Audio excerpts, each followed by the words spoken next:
So she's doing lashes now, which is why I'm here.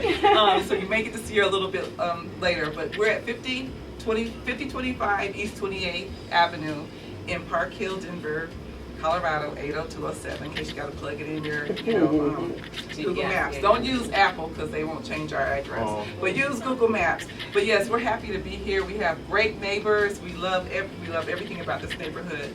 And welcome to the Lash Insider. All right, thank you, Ms. Cinder, for having us. Yes. We are happy to be here. And Darius, who's providing food for tonight? Blazing Chicken Shack. Where's Blazing Chicken Shack It's at? located in Park Hill. I don't know the exact address. 33rd Holiday. 33rd Holiday? Wow. I'm just saying, Blazing Chicken Shack is sponsoring the food tonight. So if you haven't been to Blazing Chicken Shack, come on out to the Holly and get yourself some. This food is good. Now, you know nobody's going to be eating while they're talking, but we're going to try and encourage folks in the audience to eat some of this good food, or we can eat it all at the end. So thank you all for coming. We have a panel tonight, and I'm going to introduce some of these powerful women. I want to say, last month, country listed as Women's History Month. Now, being a youngest of 7 of a single mother, I know every month is Women's History Month. So we're just doing the extension and demonstrating what the City and County of Denver should do. So tonight is the continuation of Women's History Month, and we have a killer panel of amazing black women who are doing their thing in this city. And I want to first start with introducing Dr. Aisha Rousseau. You want to share a little bit about yourself? You know, I love Puerto Rican on side. Yo soy de la isla de Hernes, cerca de Puerto Rico. There you go. Okay, so I'm from the Virgin Islands. There you go. Next to Puerto Rico. There you go. Oh, 3 años. Oh, very good. Dr. Aisha Rousseau, Director of Special Projects for the City and County of Denver, formerly the City's Chief Equity Officer, and also formerly the Director of the Division of Disability Rights. I was born here in Denver. I'm a Rose baby. I've come to appreciate that's a real thing. My folks lived here and were run out of Denver, being some really strong advocates for the black community here in Denver, and they left. Went to the military. I lived all over the world, and I married a great guy who was born and raised here in Denver. Came back, that's what got me back here to Denver, and now I brought my parents back to Denver. So it's been a full circle for our entire family. Love Denver, and all the things that go on there. Oh, welcome back, Dr. Rousseau. I know you're going to be all in this discussion tonight. Absolutely. Thank you so much. We have sitting next to her, Sandra Young. Please introduce yourself. My name is Sandra Young. I'm the president of the Denver chapter NAACP. I'm from Crothersville. I'm not going to tell you where that's Cedric the Entertainer is also from there. Yes, we all together. My mother actually was the first black nurse in our county. So she's done some tremendous things. She also worked with Martin. My father went to school with Medgar Evers. He's from Mississippi, Jackson, Mississippi, and my aunt was a Black Panther in Oakland, California.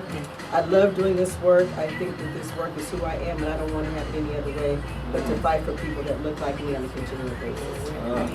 Thank you, Sandra Young, for being here tonight. And sitting to her left is Gloria Neal. Hey. Tell the people about yourself. So my name is Gloria Neal. If we are going to go back, not pre-embryo, but started out from the standpoint of journalism, media, really showing up and making sure that that representation was there. So from radio, TV, and print, cut all of my teeth here in Denver, Colorado Springs. Know a little bit about the military. Collectively, my family has given over 100 years to the military. So my father was in for 31 years, and siblings and all of those.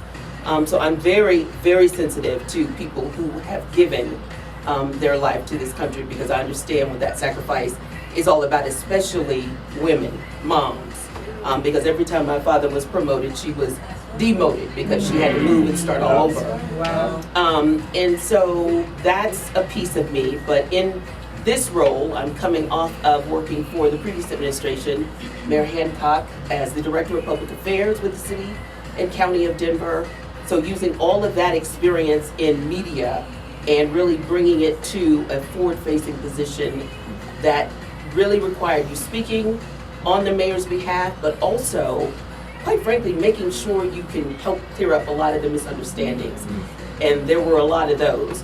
There are a lot of those in any administration. Yeah. And so doing that, and part of the current administration, not in an official role, but as an advisor to Mayor Johnston. And, I have my own shop, Blow Nose Unlimited, consulting in the ESG, DE&I, B space, as well as strategic communications. There you go. Yeah, so there's a lot there to unpack, but nevertheless, I'm glad to be here and just see what we're going to talk about today. Yeah, well, we can talk about it all. We're glad to have you here. We got a sister to your left that's new to the Denver community. So, Sheila Vandergraaf, you mind sharing a little bit about yourself?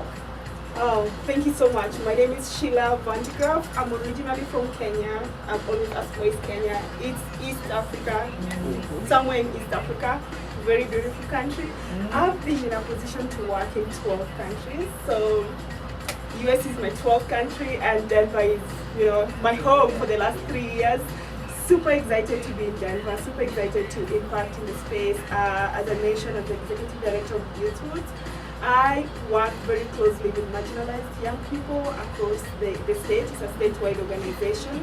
And one of the projects, we do leadership development through philanthropy as one of the ways of building leadership. We also do community needs assessment, community empowerment. And I'm proud to mention that one of our youth boards, so youth boards, youth council, youth can, that I'll go deeper as we go into this. One of our youth board in Pueblo raised $21,000. Young people, a group of 10, raised $21,000. Wow. And they've sub-granted non-profit organizations like Boys and Girls Club.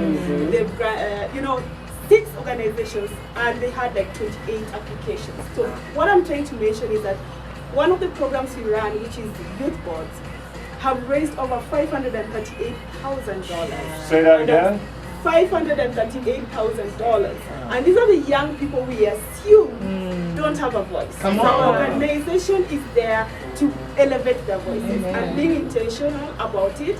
They go out, they identify the community needs, they raise funds for it, and they've sub-granted 162 non-profit organizations impacting 262,000. Don't give it all now. Don't give it all in the introduction. Super excited to be part of this forum and to engage with these lovely ladies and lovely audience. Really excited, and to be at home in Denver. Yeah. Sheila, we just met like a few weeks ago, and I was like, I gotta get her on this panel. So you see, how do folks get a hold of Youth Roots? What's your website? How do folks get in touch with Youth Roots? Yeah, so our website is just www.youthroots.org. But then we have our phone number, Sheila@youthroots.org. There you go. Definitely reach out to me. But And to close out, amazing panel of amazing women changing Denver from the inside and out. We have Janelle Ford. Well, thank you first of all, thank you for having me. I'm very curious to see how today It's gonna go great, Janelle. I know it's gonna be great because you're leading it, but I'm just saying, I'm very curious to see how the conversation goes. But I am Janelle Ford. I am 7 months into my time here in Denver. I'm not gonna go pre-embryo, and that was too much. I'm not gonna go pre-embryo. Actually, I will. My parents are from the West Indies. They're both from Barbados, but they met in Boston, Massachusetts, and so they didn't know each other back home. They met in Boston. I joke that the story starts with having me, and so I'm a proud West Indian American, and I am a dual citizen. That's really important to me. But I'm born and raised in Boston, lived in New York and Philadelphia and lots of other places, and spent the last 17 years in Chicago. So I'm most recently from Chicago, and never thought, I did not see myself leaving Chicago. Flo knows the story because she was part of wooing me to city and county. But in all seriousness, I met then Mayor-elect Johnston and really felt like this was a very unique moment in time and what was going to happen in a city that I had never been to before. I had never set foot in Denver before. So this was a huge step out on faith for me. And in my previous roles, I've worked in the private sector, but as I spent the last, I don't even, maybe it's 15 or 16 years now, working in the public sector, Chicago Public Schools. A number of different roles in the city of Chicago, last as Chief Operating Officer for Mayor Emanuel. I worked under Mayor Daley as well.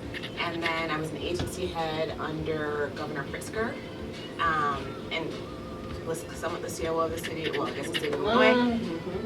Went to private sector, went back to the private sector, and then got moved away back. But so my job, think of it as like working with all the agency heads, trying to be a coach, trying to help us be more responsive to community, manage our resources better, manage our agencies more effectively. That's what I do. I'm an operator by nature, and I'm very behind the scenes. I like to be behind the scenes.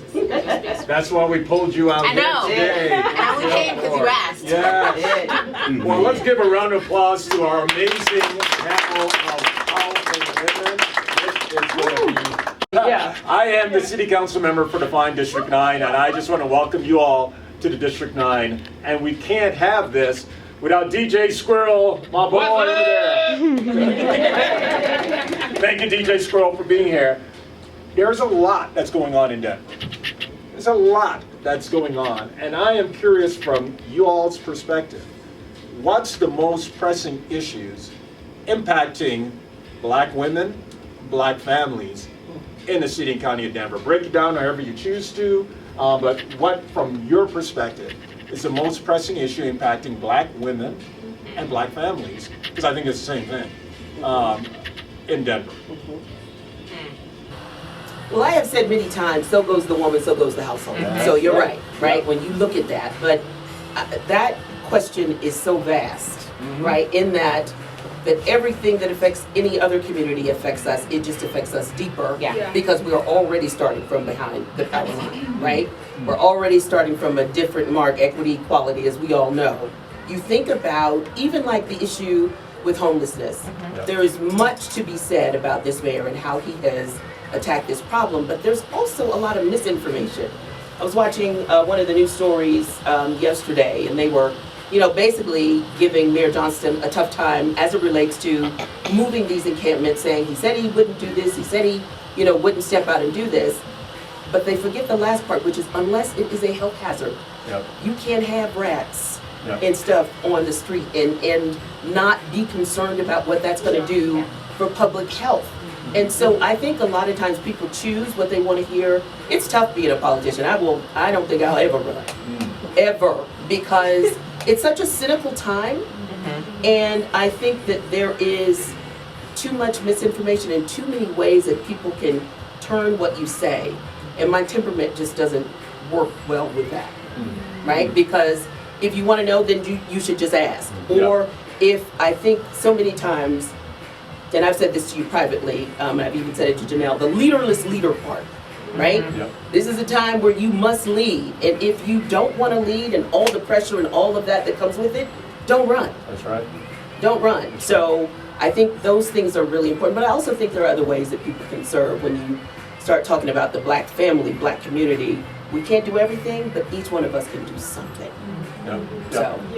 And I'll share some facts to what you just said. May I call you Glow? Please. Okay, Glow. I think what is important to say here, when you're talking about our unhoused communities, predominantly the impacted for families, excluding newcomers or new immigrants, for Black families. We have, when it looks at housing instability and living from paycheck to paycheck to be on the streets next, it's our families. That's right. Bottom line. And so when we are looking as an elected official, what we do to ensure that unhoused folks have shelter, they have wraparound service, they have work support to make sure that they get good jobs and they can move through, they get their driver's license, they get warrants that they have outstanding with DPD, get those pulled back. These are all the things that the administration is doing and doing proactively, and it disproportionately impacted Black families, or families of color. And I think that's an important point. It is. What other thoughts do folks have about Black women, Black families, pressing issues in the city and county of Denver? We can continue going with the unhoused discussion, or we can go somewhere else. Let's talk about support. I just want to talk about, I think some of those are, housing, infant mortality, health mortality, health, housing insecurities are all symptoms of economics. And so the bottom line is economically, we're just not at the top. If we look at it, we're actually at the bottom. The average black family makes $24,000 as compared to the average Hispanic family at 36 and the average white family is 89. So economically, we're not, all these are symptoms that are come, you don't have economic stability. You're not able to afford nice housing. We're not able to get loans to get housing. Redlining is so prominent. When you can't get health care, when your kids can't get good educations in schools, when you look in Philly, 5 kids sharing a book, those are things that make you have the other symptoms of a high amount of people locked up. I know what I'm trying to say, incarceration. That changes how you look at healthcare. Right. That changes everything because we're not economically stable. And so this is when we even look at black women looking into the 70s when we say, well, we didn't have fathers in the home. That's all economics, right? When you look in Chicago when they took the man out the house and they said, you're going to get on welfare only if your husband can't be here, economically based. That's right. And so that's what impacts even organizations, nonprofits.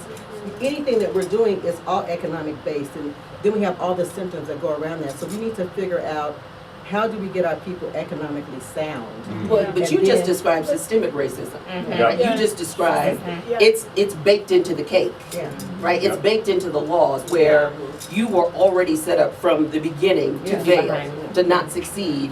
And so to overcome that, it becomes even more so. I was looking at the news, Janelle, this past weekend where they were showing all these different shootings that took place in Chicago, and they were showing this 9-year-old, cute little girl. Not that, none of them are not cute, but it was so, 9, and she's just out with walking from, with her family. And I think about us here in Denver, and how, 20 years, we've been here about 30 years. Used to be a big deal, the shootings, and now it's, in for lack of a better phrase, it is commonplace that you have lots of different shootings that are coming up. And I think, once again, it's just a snapshot of a bigger challenge. No, I totally agree. Well, what you said for me, black women will always feel it more and deeper, and first and also last. Always.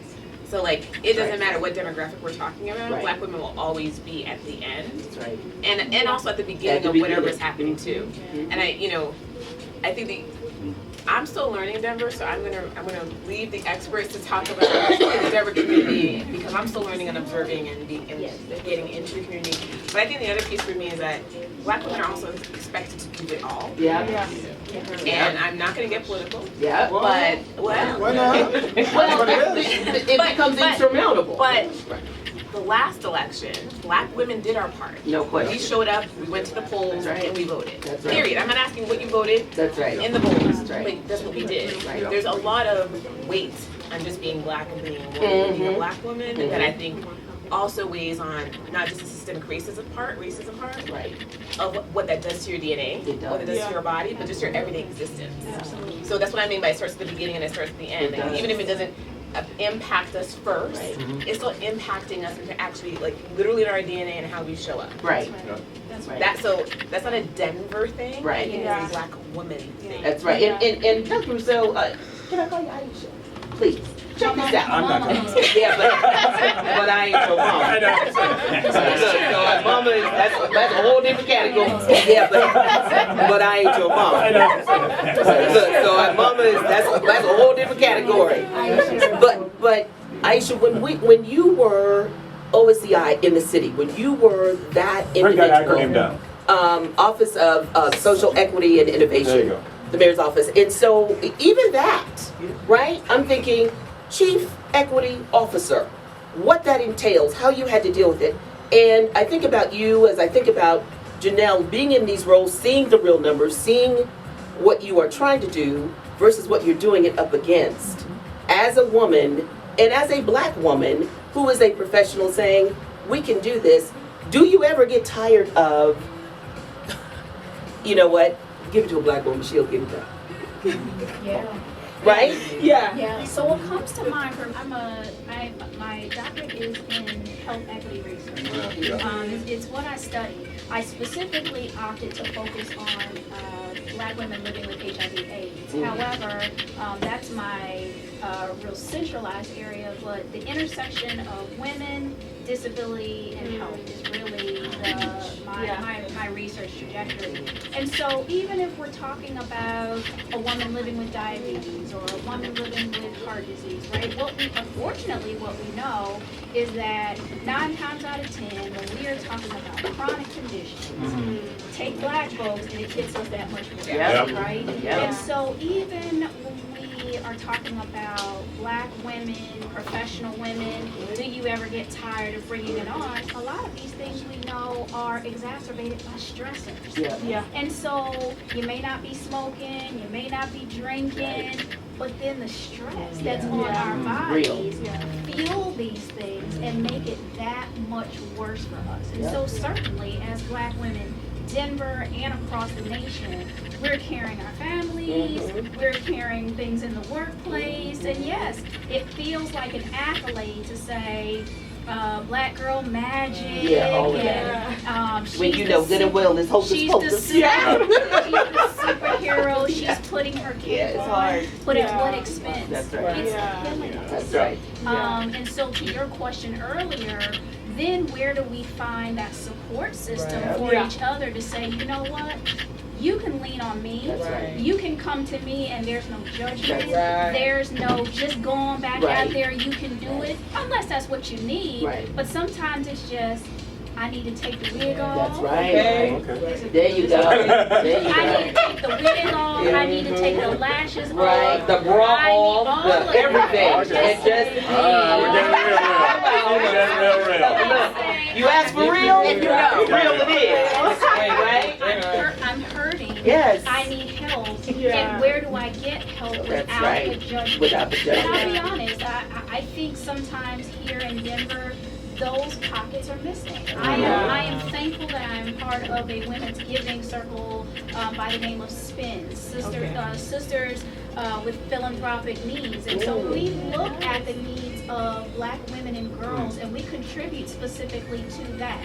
I'm a proud Spelman grad, so I come to cities and I look for those things like that. But honestly, I was here in the city for quite some time before I found that organization and found my sisterhood where I could go and just say, y'all, I'm tapped out. I don't have any more to give right now, and they supported me. Now, Sheila, I was going to ask you. I'm going to ask you on a similar, but if you could bring in the fact that you have led women organizations, communities in multiple countries. Can you add that as flavor to what you were just about to say? So I didn't mean to step on you, but I ask you to pull that in as well, because I think that is powerful and that is important. That's true. So I've been able to work in Asia, I've worked in Jordan, Africa, Europe, and all that. The common trend is, as a woman, you can have all the degrees, doctor and all that, but you have to justify yourself. Like, you have to keep on justifying why you need to sit on that seat. And having that at the back of your mind, you work extra hard, and with no support and such awesome ideas coming in here, it's a trend globally. I have masters in gender development. It is whether you just presented the awesome article or the awesome paper, no applause. When the same article is presented to somebody else, call it out. Wow. So the aspect of us keeping on to justify why we even breathe, exist, and all that, it's been a common trend I've seen everywhere. Like, and with that, it has compounded the mental health among women. We always say, oh, you have your small gossip group, you can chit chat and all that. It needs to go beyond that, the small gossip group. And I like that when you say that we need to have intentionality of supporting women. And we don't have to, women go out and say, I have this problem. Just the approach of just reaching out to one another. Just having that system. Because at times, you're not even sure where to go to. You're not even sure who to reach out to. So that's a common trend that I'm seeing, and just having the intentionality of, I know there are so many affirmative actions. In Africa we have affirmative action, an example of bringing in two-third gender into the political space and a government space and all that. But the intentionality behind it is not very practical. So they'll always question, who are these people coming on board? Are they girlfriends to this person who's making a decision? Are they, so so the aspect of just keep on justifying yourself. What are your support groups? What are your networks? Keep on rebuilding on your network, because for me, I think the spaces I've been involved in are mostly brought in by the networks that I'm able to build as a woman and as a leader. So a good jumping off point. And so we know, even before y'all said it, but you put exclamation points on the impacts to the systemic sexist, racist, institutionalized policies within any city, just name it. We live in Denver, so we'll call it Denver. The burden on black women is more than it is on others. And black women in our community lead our family. I'm the youngest of 7, single mother. She raised me, West Indian, proud West Indian as well. What are the tactics, or what are the places, spaces that you lean into to make sure, as a black woman leading in Denver, that you have that support? Are there structures created, things that you can share into community that's watching and say, hey, this is what I did, this may work for you? Well, I will tell you, for me, it all starts with prayer. And, I mean, comedic aside, it all starts with prayer, although I do believe there's a person section in heaven. And so I think she just happened to be close. I couldn't get to Aisha or Janelle. But I think there is, I told my husband, save me a seat. It was like a Southwest flight. I'm going to be a minute because I got some demerits. But I say that to say, it starts there. Sometimes I just need to be in a room with black women who care about me, and I don't have to say a word. You get it. You understand. Sometimes I'll call Janelle, and it's 8, 9 o'clock at night. She's still in the office. You used to do the same thing. Or I'm at an event, and you're working because it is required. Sandra used to do the same thing. Understanding that you get tired, not so much the work, but what goes into the work and the thanklessness of it. Right? And so there is a lot that really, you can enjoy your job all day and certainly be appreciated by those who you work with. But I always look at my white brothers and sisters and say, your blues are not like mine. They're not. All right? And, as we sit here and we talk, and many people who will see this will be white folks, and they'll say, I don't get it. And the answer is, I understand why. It's cultural. It's there different. you go. It is definitely different. And it's not about belly aching, it is about reality. And understanding that you can choose. A friend of mine who is Jewish, and she said, Glo, it's just horrible what's happening in the Middle East. And no question, it is horrible. And she said, I walk into a room and they know I'm a Jewish woman. And I said, how do they know? I said, because you look like a white woman to me. How do they know?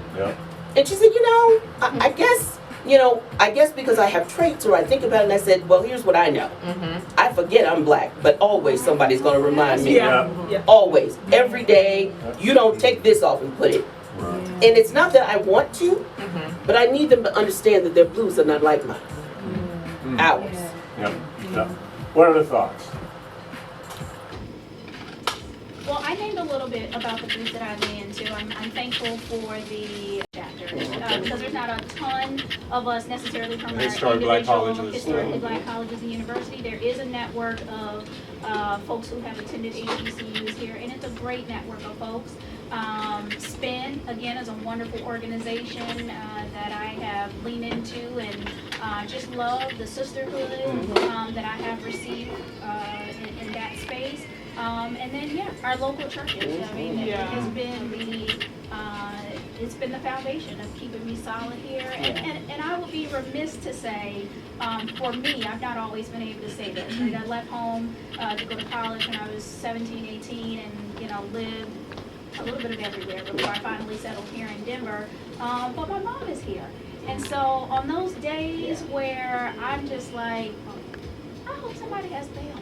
I can go, and I am fortunate to say that I Talk to your mom. sit at the feet of my mom. Yeah. And she, And that's a blessing. as another black that's a woman, as blessing. an elder who I love and respect beyond measure, pours into me and just shares her love. Some days it's not even words. Right. Yeah. Some days it's just a hug. Right. And so, you know, at 80 years old, she's just a blessing to me. And so I No, consider it's myself beyond blessed to still have her in my life, and that is a support system that I tap into daily. And Dr. Aisha, I got bail money too, so. Okay. You can go on.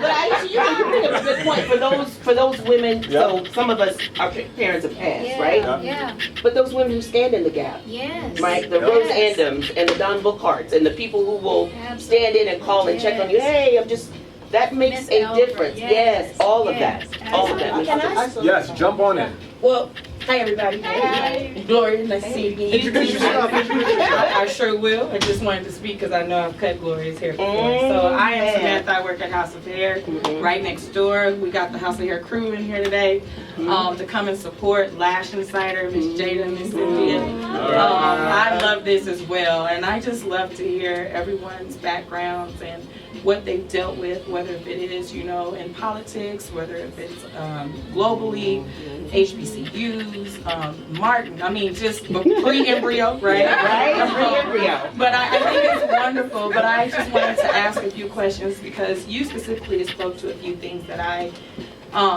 feel like just as black women, no matter what the background and dynamic is, whether if you are an entrepreneur, if you have gone to college, I personally have not. I've been a barber since 13. And a good one. Very good one. Yes. Although it is hard to get in. It is. Everyone, that's going to get her and me some favors. Did you leave? Yes. Okay. Because she was like, you know what, I'm booked through November. I'm like, damn, it is July. That was like 2020. Okay. But I'm just saying. But you know, just But she good. She is good. She is good. Thank you so much. But I've been in the industry since I was 13. Many of us, you know, even Miss Deanna here, she's been braiding since before she was even in the shop, right? But just saying that I like the diversity in this room, not as far as just skin tone and background, but just more so of what we do and what we partake in. And I thought about a few things. You mentioned sisterhood, and I know oftentimes you talked about your mother. I was actually just talking to Cynthia. I'll be telling her how wonderful I feel she is as a mother with instilling the love into her children. And some of us may not, we may have it, and our parents might still be here, but still may not. I always think about how you can be present but still not be present. That's right. And so sometimes, yes, you know, you can forgive, give grace, and understand. Sure. But sometimes the foot that, you know, you might be standing 10 toes down and not make that next step, you know what I mean? As far as just relationships, whether if it's mother, friends, siblings, whatever. So saying that to say, I really loved how you talked about the different groups and organizations, and even for you, I'll get to you because I have a friend in Kenya, girl, and you mentioned prayer. I mean, I have a lot of people that have been sewing into me as of late. You know, me and Deanna, Miss Monty, we are all pretty fresh at House of Hair. I've been there the longest out of the women. I've been there 9 years. I think Marcus has been at that shop for 10. And so saying that, I've noticed how God has placed a lot of new women in my life, young and old. And you mentioned church. Oftentimes, I would think that church would be, you know, a pillar. And I feel like in some way, I feel like it's there, but it's not there. Yeah, it it's present, church, that part. And it's always been that, but I feel like now it's a little bit more prevalent. I was just sharing with Cynthia, like prior to COVID, I dealt with a little church hurt. And I serve the children at my church. Started out as a volunteer, and I've been over, you know, there for about 8 or 9 years myself.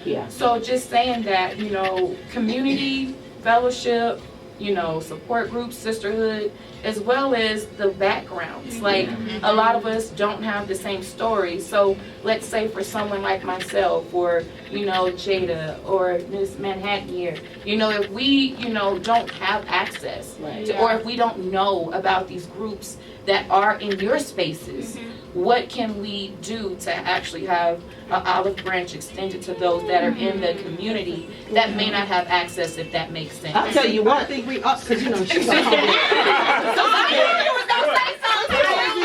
didn't mean to holler, but I was waiting. I was like, I am so sorry. I was like, Sandra, say something, boo.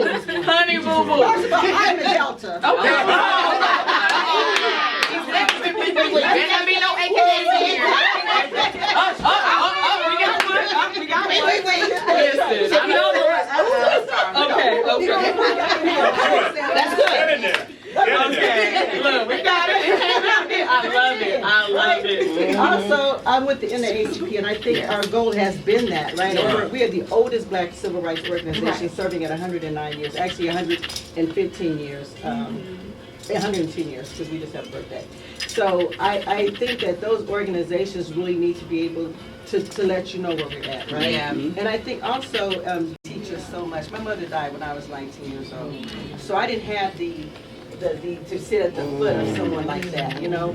I had to really lean into just my ancestors, just giving in prayer, like where do you want to lead me? And really opening up my heart to be led, right? And the thing with church, we have to look at past all that. Oh, absolutely. Because everybody hurts us, right? Absolutely. And we put these titles like, I can't go back to church, that hurt me. But Yeah. you go back to your job and they just cut you out.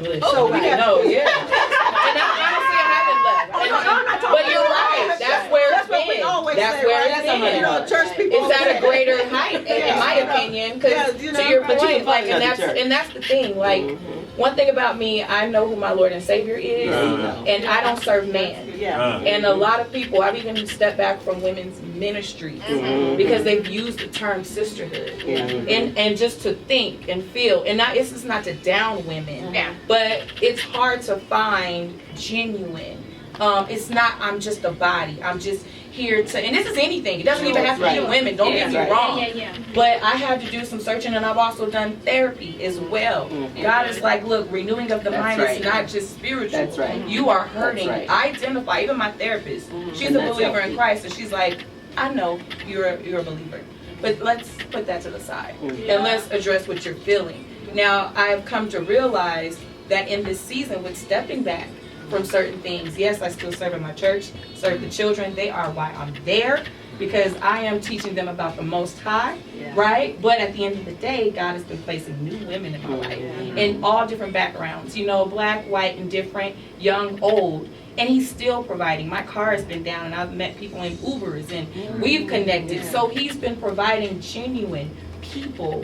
But I also want to do that not just for me, for them.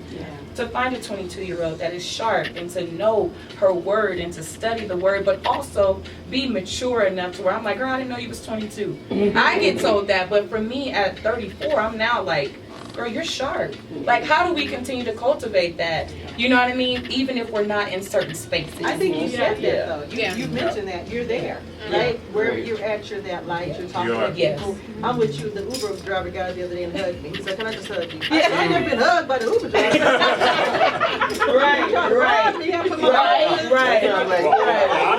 I'm gonna jump in too, because I would like Miss Jada, whose shop we're in, for you to share a little bit. And we were talking about kind of where, as black women, as black leaders in the black community, where do you go to replenish your soul? Where do you go to get Come on, back? business owner. I'm just saying, where do you go to get back? Because you always give. Where do you go to get back? I will say, touching on the village piece, my support system has honestly been the strongest part of everything that I do.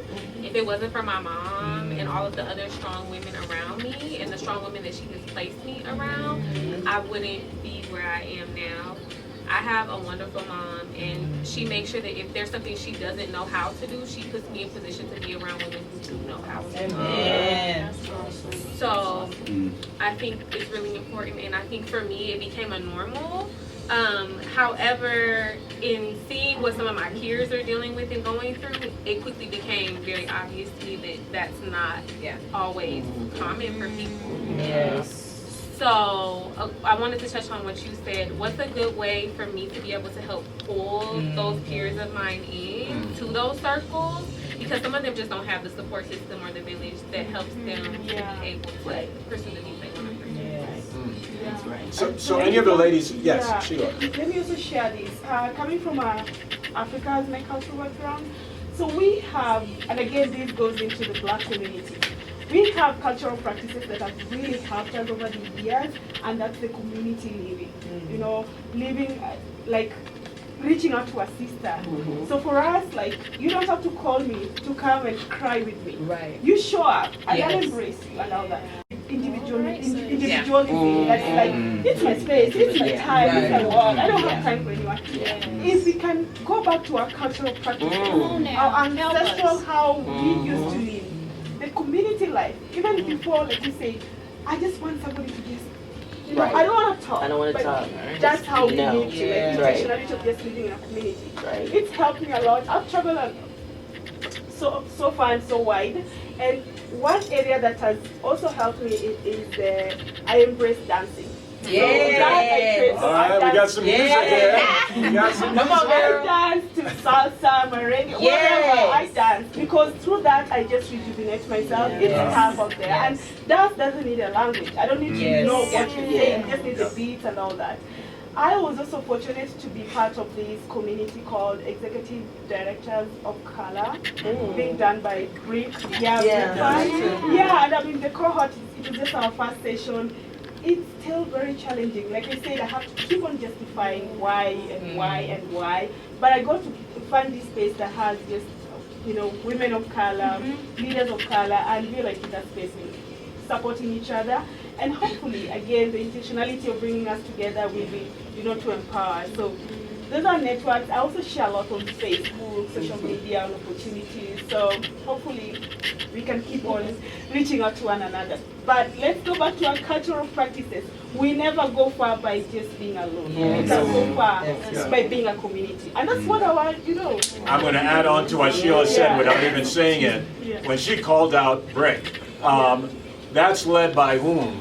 LaDawn Sullivan. And so another powerful black woman in our community who's been giving her entire life, whose family are, you know, the standard bearers for within all of our communities in Denver. And so, so the fact that LaDawn has been intentional to create a space. She created that space out of a massive foundation. And she said from the beginning, I wanted to create a space to uplift black folks. I didn't want a little program within this foundation. I want our own thing. And she built it from there. So I'm glad you brought up Rick. Makisha Booth has done something very similar to that. When you start talking about black women entrepreneurs, and she said, Sister Biz is the name of it, the Sister Biz Network. When you start talking about folks who will say to her, and she's lost money as a result, when they say, well, we'll give you $500,000, but you've got to include all women. She said, no, this is about black women, about black entrepreneurs, startups, all the way through, because no one has been there for us. And she is adamant about that, turning down money, when in fact it was, you know, it would have been advantageous for her. So that's another group. But yeah, I am very familiar with Brick too. That is, those things are extremely important. They really are. This illusion of everything that's happened. We think that sisters are always fighting each other. Yeah. We have TV that all they show us is Yeah. fighting each That other. You know, like I was just in Europe and someone said, this lady was holding her purse so tight. She said, her purse so tight. I said, you all right? She said, and then she asked me, was I Nene? Mama said it like that. And Nene would want her purse. No. Exactly. She didn't call you Nene. She asked me, what's a Nene? So she And I must said, no, baby, I'm not Nene. Y'all that can't be Nene. What country She are look you different in? anyway now. We can't recognize Nene no more. I was in Paris and I was Nene. And I was with I'm not Nene. But I think that we feel. See, that would be bail money time. That's bail money time. I'm just trying to keep us I'm just trying to keep us I we need to know our history of who we are as women. That's right. What we formed, who we made. You know, I was at the art museum today and there was a black sculpture and it's worth millions. And this black woman is sitting and she has a man on her hip and a woman on her hip. And we've been carrying mankind on our hip forever. We are the mothers of creation. And we don't understand that we are from the dirt. We created all of this. There is no other people that can produce what we produce. We have different chromosomes that other people don't have. And so with that being said, we are such a creation. If we learn who we are, we will learn to embrace each other. We will learn that the TV cannot pit us against each other. We will learn that words do not mean anything to us. And when we hear something about my sister, I simply say, no, that's not my sister. There you go. Right? And if it's her, I'm going to call her. But that's not my sister. That's right. I'm going to call her. And One-to-one. But if you One-to-one. One-to-one, and I think even like talking about community, you know, we grew up, I'm sure as you all did, that if you didn't have a cup of sugar, go across the street street, tell Miss Hayes to send a cup of sugar over here, and I'm gonna get her back, you know, when I get my sugar. I'm gonna give her, I'm gonna get her egg when I get my egg. Yes. You know, when these stamps come in, my grandma be like, when these stamps come in, these commodities come in, I'm gonna give her back that cheese. Yes. But we don't have that sense anymore because the culture has taught us that we don't need each other. You know, we don't have the time for each other. We don't want to give each other grace. It doesn't look attractive for me to hang out with certain people. Come on. You know, and we have to the bone, right? If I see you need $1, I got $1. Come on now. That's it. Hand me back $1.50. Right. Like that. I was waiting. Right? Like that. Because everybody, no, you're not. Right? Everybody ain't in the front seat, right? Everybody's not in the front seat. No, I really am joking. I'm not that person. I get it all the time because I come from a family of benevolence, and I believe in that. That's who we've always been. And that's who black people have always been. And we live in a culture now that people tell us we don't need to be that. That's right. But that's who we are. That's And we right. love one another. And we always love one another. And I was telling somebody the other day, this guy said, what makes black women so special? Why should I like a black woman? I said, let me tell you, during slavery, we took our breast milk and fed you once the master had beat you. Yes.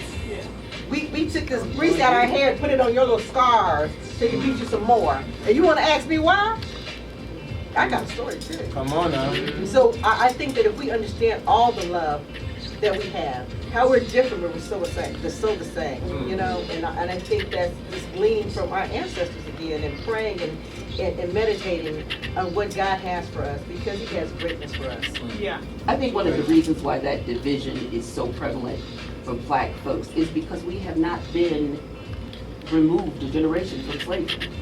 We're still broken. Even though many of us are accomplished, we're still not mentally there. Getting back to the preachers, when you start talking about it, my pastor has said this, he's like, look, if you don't have a he said, I got a therapist.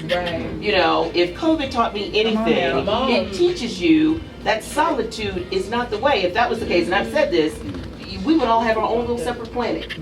Right? We do need each other, and specifically in the black community, but if you look at what's broken, if you look at what's not healthy, you can only do what you know how to do. And I think a lot of people don't know better, don't see better, so they don't do better. And while that may seem like a crutch, if they see someone succeeding, they will ask, well, how did you succeed? A lot of times, that conversation does not come back. People don't want to tell. They don't want to say, they don't want to share. There's a lot there to unpack when you start talking about, do we love each other? If you look at what's happening in the black community, pick a major city like Chicago or New York or wherever they are shooting and killing, that's happening on the east side. If that was happening over by the Gold Coast, where the white people are living in police would be all over that. It is happening in our community because why? The perception is, they're animals, let them kill each other. They don't kill each other anyway because we're so busy being broken that the anger comes out in so many different ways. I can remember when after school, 3 o'clock, that was a fight. It wasn't a gun. Right? That was kind of, right, and you still got, that's right. My mother's like, I don't want to hear that you were standing there watching a fight. But now it is not even, that you don't even stand a chance. I mean, you cut somebody off in traffic, you get shot. These are the kinds of things you think, why are we so angry? Why is everybody, and this is white folks included, y'all should really be happy. But why are we privilege? Hello, somebody. Why are we so angry? So if white folks are angry, you know what's the problem. It's a serious. We are just ferocious, and it is all of that pent up. You're seeing that you're not being treated fairly. You're seeing that you're not getting what you know is yours, and yet and still you've got to walk around, smile, and persevere day after day after day. Now, which also leads to the mental. No question, no question. And I'm going to add to that, but I'm going to ask Janelle to jump in, but I want to say one thing quick. How many of y'all know that there were, let's say in the past 10 days, that there were 5 black folks shot on the east side? How many of y'all know that happened? I was trying to know that real quick. A lot of, from somebody my age, I am watching my generation like rip each other apart. Like, the amount of my peers who I see on my social media who are RIP, it's happening so much, and they're being so reckless with Yeah. it. Yep. Like kids around, anything, like they don't care. But that's my point. When we talk about the summer of violence, whether it was the one in the 80s or the one in the 90s, Or what's coming up. or what's coming up, I'm saying there wasn't in a 10-day period this amount of people who were shot. Was it on the news? Did any of y'all hear? That's the question. Huh? I said, that's the question. So that's my point. My point is, when we talk about impacts to the black community, and we talk about the value of the black community, I mean, I know about it because District 2 had to text me every time there's a shot, and we got to know about it. And I got interviewed for one of the, actually it was 4 of the shootings, because it was 2 shootings that 4 people got shot. Yeah. 1 person died. I expected it to blow up all over. I expected there to be all of this.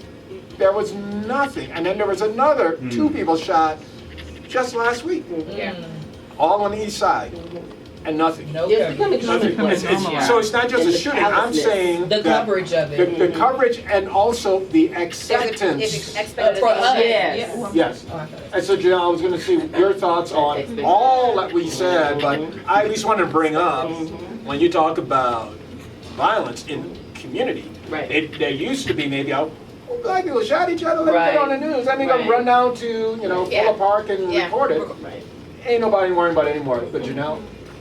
I'm of so many minds about this, so this doesn't sound horrible, but I spent 17 years in Chicago. I spent 10 years working for the city of Chicago. I used to get a page out every single time there was a major crime. So think of a shooting, not a death. Think of a stabbing, a jumper, anything. A severe domestic, my phone trauma, I don't know anything besides, it's one of the reasons why I don't do social media. It's one of the reasons why, I have to use my phone for work obviously, but I don't sit on my phone. It was from that. It's, if this device is always bringing me pings and pings, it's one of the reasons my notifications are always turned off. And Chloe knows I'm horrible at because some of it's just like, I can't, I cannot. And it comes from that. So when I was at Chicago Public Schools, I'll never forget, I got out to the, I started working for the CEO's office, and he got up super early in the morning. And so at 5 something in the morning, we would always get I say page out because back in the day. But it was a black paper. She's talking about pagers. Y'all don't know nothing about no pagers. But it was the number of kids that got shot the night before. Every single morning, that's what I woke up to. And you would be like, that can't happen every day. Yes, it can. And that was my first job in city government. And so that's what I became used to. And I'm not gonna lie, I come to Denver and I'm like, can nothing be that bad? So it sounds horrible, and it is. But I do know this, and I do get the page, but it's not the same. But I will say this, so the flip side of it is, we have the young girl, the 9-year-old, and there are 4 other people that got shot. It doesn't even greet you the same way that it used to. And some of it for me is because I see and hear it all the time, which sounds horrible to say that. It's true. You are desensitized to it. But also, it's just because we're just used to it. And I do think there's something to be said for when crime happens in certain neighborhoods, people are like, they're not taking my cars yet. That's right. They're not coming to my community yet. And that shit just happened in Chicago. And now everybody's arms are, oh my gosh, what are we doing? I hope we don't get there here. I hope we do not get there here. I mean, I'm getting political, but I will say one of the things that, there were lots of reasons for me to have said no to this job. One of the major differences between my job in Chicago and my job here was that I do oversee public safety. Why would I want that knowing what I've known? Right? Like, why would I want to do that? And it was in part because I actually think this mayor does have a different vision. And I also think that the team that he has and their vision for this city feels different from what I am used to, for the practices that I've seen change and evolve even since I've been enrolled, and the sincerity with which folks will own mistakes and try to do things differently. I've never seen that. And I'm not knocking Chicago PD, I'm just saying it's different. And I think there's hope in that. What I am concerned about, and I learned this at Chicago Public Schools, we used to pray for rain. I'm not joking. Pray for rain.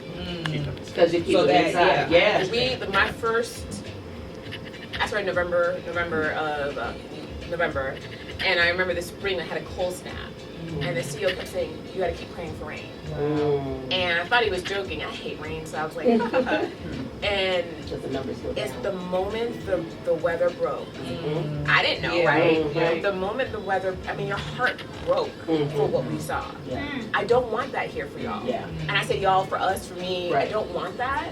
And it's not going to be the same size and scale as Chicago, but like every young person, while it comes through to my phone as a ping, is a family. It's like there's so many people that are impacted by a missed shot, an actual shot. And I know we know this, but like, I don't think, sometimes when you just stop and think about it, it's just like, it's very overwhelming. Yeah. And so, I sit in a space where, you know, we're working on our youth violence prevention strategy, we're working on summer, like anything collectively we can all do, government has to play its role. That's right. Everybody's got to play their part. That's right. But I will also say some of this too, and I look at our community, Come on. and I can say this to our Say it. Come on. Say it. Do it. Come on. Say it. why are some, Where are the parents? Say it. why are kids out in the street? Come on. Where are the parents? What are That's we it. doing? Yeah, that's it. Like there should be no reason that some of our kids are able to engage in this That's way. it. And like, let's also be clear, that behavior didn't happen overnight. That's right. It didn't happen Right. overnight. That's So there right. is something to be said for individual responsibility, community responsibility. Yeah. I'm not absolving government. Right. No. And I'm not absolving police from actually behaving and connecting with community in responsible, appropriate ways. Correct. But there's It's so many our pieces, part. like we saw the takeovers in Chicago this summer. Right. There's no place for that. Right. Yeah. There's no place and there's no need. Right. Whether it's downtown, not downtown, there's no need for that. So anyway, like I said, I am of many minds of, you know, the role of government, but also role of community and role of family. Mhm. Yeah. And I also feel it's funny because my sister made a comment about something, and she's like, just like in our family, just of course the assumption is if something happened to you, we would take care of you or take care of your kid or whatever the case may be. That is a cultural thing. Yeah. Yeah. It's just different. It's just different. And I feel like there's been a loss of that. Yes. And Agree. it's interesting because I feel like that's also leading in part to why there's this like rugged individualism with your I'm 22, so yeah. Your generation. But no, there is this different way in which I think younger people are, across all races, are growing up. And the role that social media is playing in that, Yes. and I gotta faux check that friends out. and real friends, like it's just, I don't know. I don't have a point with that besides to say like, we do need to put the phones down. Yes, We need to put detach. the social down. We need to get back to talking to people Come on. because like there is, Yeah. I could be big and bad behind a keyboard all day. I would say just two quick things that I thought of when you were talking before. It's okay for the circle to be small. Okay. Mhm. Facts. Because everybody don't need to be in. For sure. And Right. I will also say when my boss was recruiting me for this job, he was very clear. He was like, oh, I know you're not gonna come unless you meet some like normal black people that you like feel. Come on. Am I lying? No, you are not lying. He was big. Well, don't say that. It sound like- Please, you don't have to say it. I know he was like, please. But he didn't ask you just once, but it's a big difference. But it's a big difference. Yes, it is.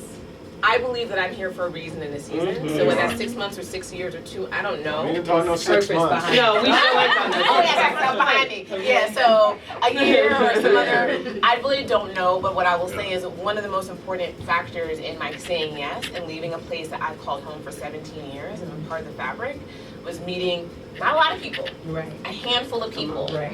that I was like, I don't need you to be my best friend, Right. but I can rock with you a little bit, Yeah. and just enough. I would agree. I this season for me is different. I'm originally from LA, been on my own since I was 19. Left LA, went to Bakersfield for 3 years, came here.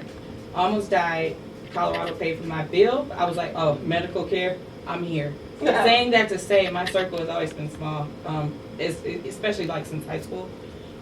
My friends that I met at my church, that's been a little different. It's always like us three. So life changes, right? So from 24 to 34, it's different. And I know for me, to your point, you have purpose, right? God has shifted things since COVID for me personally. So what he's done is he's removed me from certain groups, and even if it was small, but he's also showing me that the light that I have within you is not just for you. It's for other people. And that's why I ask for connections, just as Jada said, because he's placing young women, older women, but I met someone at my first vending opportunity on Sunday for my product line, and she's like on fire for God, but it's like, I am tired of the fake people. I need some real, and it's all like biblical and spiritual more so than anything. It doesn't matter what your ethnicity is, but he's been placing a lot of younger black women around me and older.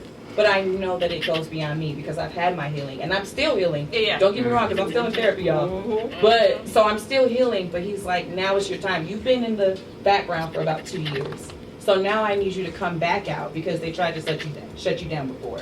And now I'm using you in a broader way. That's why I asked for connections. Because these other young women, we're connecting, right? But I know that they're, to your point, your age group, it's ruthless out there. So I agree with you because I've always, I'm gonna be honest, I had homeboys. Like, women, honestly, I'm gonna be real, they weren't really, like, it was always something with me. And God was like, it's because you're unique. And everybody may not understand that, and that's okay.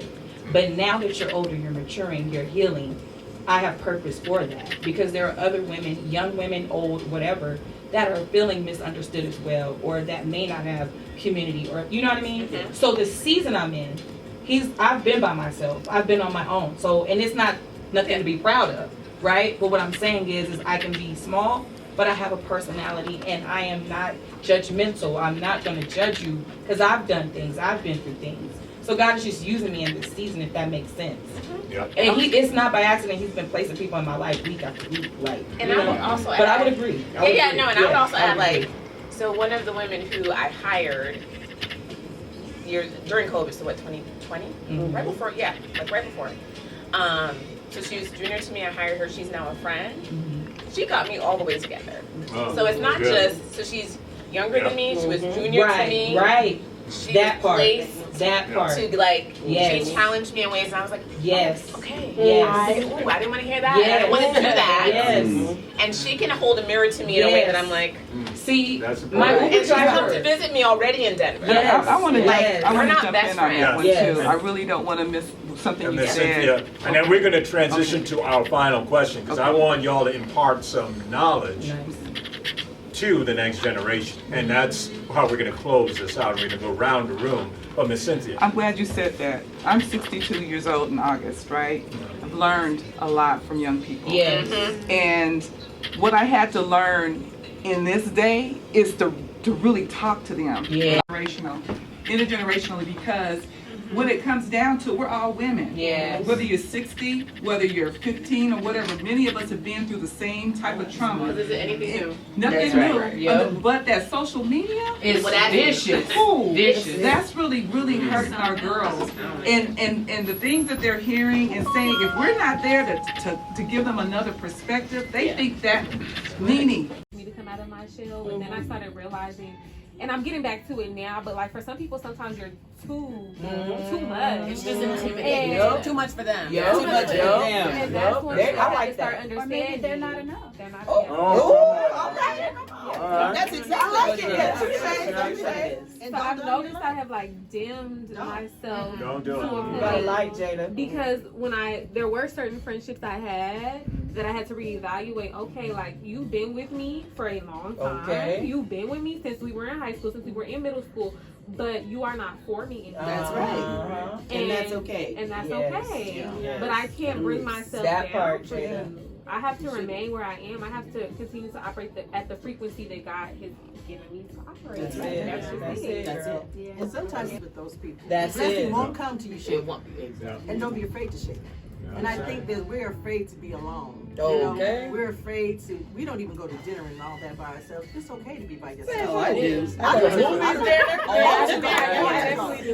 do. Dinner, all of it. I mean, And I have myself, right? There's nothing wrong with going alone. That's absolutely Miss right. Glow, why you taking that? So, Sheila. I love this conversation. I don't want it to end. Well, don't have to. We got a whole bunch of food over there, y'all. Afterwards.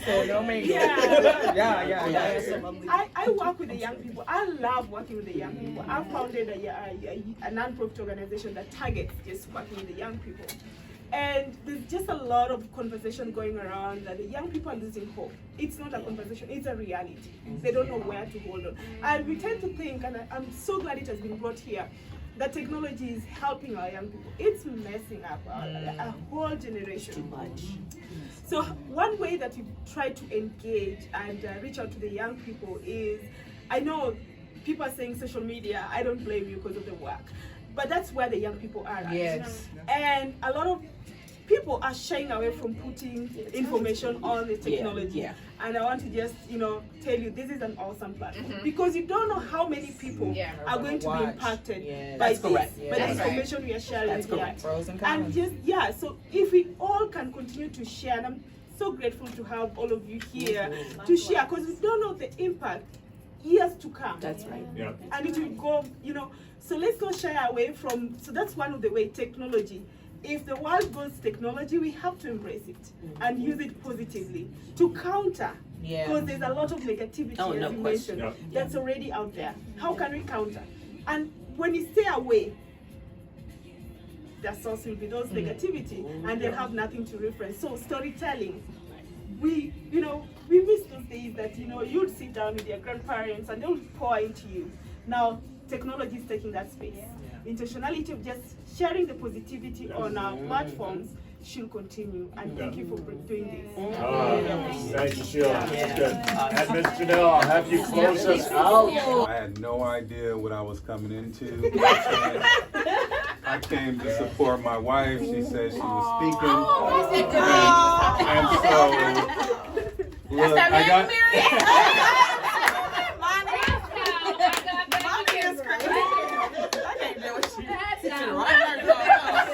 So I would be remiss not to say that this turned into something that was amazing. I've got a mother, the mother-in-law that she spoke of, my mom, I got 3 sisters, and so like I know what y'all go through, and so to be able to sit in the presence of y'all and get these jewels, like, thank you, brother.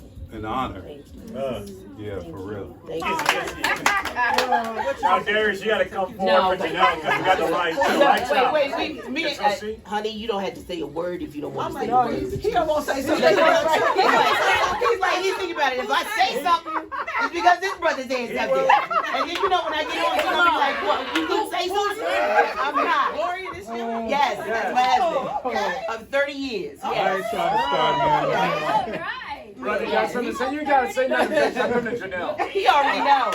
He already knows. I need it now because I know it. That you have brothers that can sit back and listen to the women. Ooh. Amen. So my mouth is shut. There you go. I might just end right there. Oh no, you don't. You close it. No, you don't. My twin is, I grew up in Boston, so we didn't learn Black history, which is American history, by the way. Come on. We didn't learn, and I went to a pretty progressive school, but I did not learn history the way that I've come to learn history. And I think as I've gotten older, lived in Chicago, traveled outside of this country, you want to appreciate as a diaspora. Yes. Right. You have no idea. That's right. Yes. Like, I should say you. I had no idea. I really did not have an idea. And I come from a very pro-Black, pro-all the things family, and I had no idea. So I think appreciating and learning more about our history and our people, and like in an unbiased way. Yes. Not just what they put on the clippets when they're talking about it's Black History Month or it's this person or it's that. Like really learning more. I mean, just traveling and really understanding. And then, anyway, so I was on a trip. Have a lot of mixed feelings about it being South Africa, but nonetheless, it was not a trip that I had planned for myself. It was a surprise trip, 2 weeks, learning tons of history. When you realize as a people why they were afraid of us, and they took away even the garbage cans, because of how we were able to use and be creative and like organize ourselves, it will blow your mind. And spending 2 weeks, I might have opted to just be in some other countries, but in that space and learning part of our history, Worth it. think about that. And then we got brought here. We We didn't lose that. So the second part is, I think, back to the whole technology thing. And I'm a Luddite, so I mean, yes, we can use technology for good. It ain't gonna be me, Right. It might be somebody else, and I'm gonna be sitting next to them, and you'll be teaching me how to click the fan. It is. Yeah. But in all seriousness, the future does not need to be just on social media. And I think Yeah. we forget that we are creative people Yes, yeah. and a truly entrepreneurial people who have been the backbone of this country in all the ways and have used our hands and our brains. Like, I think we think success looks like you have to have an office job or you have to do this or it has to be that. Yeah. This country, so I'll be speaking to we need HVAC technicians. Right. We need small business That's owners. right. We need large business owners. We need so Yeah. much for this country to continue to be a going concern. Why shouldn't Black people be part of the mix, part of the That's economic right. stability of the That's country? right. So for That's me, right. it's not just yes, if your career involves social media, God bless, or technology or all the new advancements, great. We still need people who aren't too good or who don't feel like those are not places and spaces I should be in because we do look down on some of these jobs. That's right. And so for this is me with my old city hat on because I know Denver's a different kind of city than Chicago. When I look at the people that I worked with who had great careers, send their kids to school if they chose to, took up a trade, have homes, have stable communities, a lot of that was built by the creativity of going into a trade, working for the city, working for the this, working for the that, or creating their own thing. That's right. And that's where I saw a lot of black entrepreneurship was not in Boston, Right. not necessarily in New York, but it was in Chicago. And so that's the other piece. I'm so excited. I'll be honest. I thought it was Mom's place, and I was Right. that's good. what I'm talking about. Yeah. That, and that's the fear. I wouldn't have that fearlessness at. Wait, you said you were. 22. See? Did not have that fearlessness at 22 to be an entrepreneur and a That's right. business owner and to be a manager of people And own that space. And own it. And here's the thing: you will have highs and lows, and your business will grow and it will contract and it will grow and it will do other things. But and we pray prosperity on you. But it's to be in that place at your age. Sure. That is part of what It's I'm hoping. outstanding. Yeah. It's outstanding. Other Black people also see Yeah. and feel, and we all can't do it her way. That's right. But part of what I was I loved about reading our backgrounds when you got us together is how different it is. Yes. That's the other piece. Yes. What God has for you is for you. So There I you think go. stepping into whatever that There you is. go. And You guys be- notice that, I'm sorry, but you notice you guys are saying the same thing. Yeah. So this is social media he's recording, and yet we're in the Yeah. small Yeah, business. yeah. You see how it all works? I see what y'all I'm not going to be on social media, but yeah. No, I'm just saying though. Right. I already know, girl. She said I'm over it. But it's beautiful how both of you said what you said, and it's in the works now. Correct. The positivity is on social media. Correct. In a small business by a young Black entrepreneur, Yeah. a young Black woman. And So, it is it's intentional. Absolutely. That's this didn't just happen. Okay. This is intentional. We created this. I gotta say to the Lash Insider and to the OG here, Marcus Pope. How's it there? Here, Marcus Pope. Come on in. I want to say this discussion is why we hold this talk. This isn't about us throwing out policy. This ain't about us going and breaking down what the city needs to do. This is us as a community going back to where we came from and telling our stories, telling our truths, and putting it out into the world. Very frequently do you have a room of Black, successful people talking from their space of where they are rooted from and giving back. These discussions, this Barbershop Talk, we're going to continue doing this throughout the rest of this year. And we ask you, encourage you to engage in this, share this with your friends. This is Darrell Watson, your city council member, representing all of the fine District 9. And DJ Squirrel, play my closing music! Yay!